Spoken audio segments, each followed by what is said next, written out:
ফুলকিকে ভুল ওষুধ খাইয়ে পাগল করে দিল শালিনী। ফুলকি কি পারবে নিজেকে রক্ষা করতে? চলুন জেনে নেব।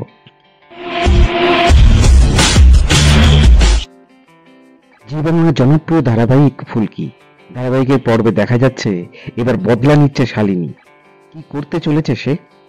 পাগলের অভিনয় করতে করতেই ফুলকির ওপর বদলা নিল শালিনী। শালিনী জেনে গেছে ফুলকি বাড়ির সবার কাছে তার মুখোশ খুলে দেবে, আর তাই এবার মোক্ষম পন্থা নিল শালিনী।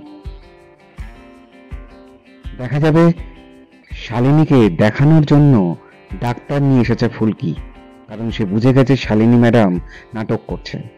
আসলে তিনি মোটেই অসুস্থ নন, আর এটা জানতে পারার পরেই উঠে পড়ে লেগেছে ফুলকি দাস। এদিকে শালিনী তখনও প্ল্যান করে চলেছে কিভাবে রোহিত আর ফুলকিকে আলাদা করা যায়। ডাক্তার আসছে শুনে ঘরে ঢুকে দরজা বন্ধ করে দেয় শালিনী, আর ঘরের মধ্যে লুকিয়ে দাঁড়িয়ে দরজার ওপরে কি কি কথা হচ্ছে তা শুনতে থাকে। বাড়ির সবাই বলে ডাক্তারবাবু কি হয়তো ফিরে যেতে হবে। ঠিক তখনই ফুলকি বলে ডাক্তারবাবু ফিরে যাবে না, আজই পেশেন্টকে দেখে তবে যাবে।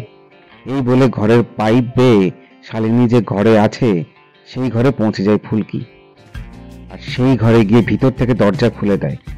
ফুলকি শালিনীকে বলে, আমি আপনার মুখোশ বাড়ির সবার সামনে খুলে দেব।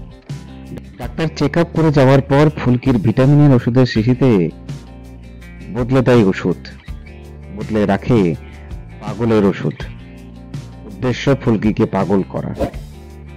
এখন কথা হলো, ফুলকি কি পারবে নিজেকে রক্ষা করতে, নাকি শালিনীর পাতা ফাঁদে পা দেবে সে? কি হতে চলেছে জানতে হলে দেখতে হবে ফুলকির আজকের এপিসোড।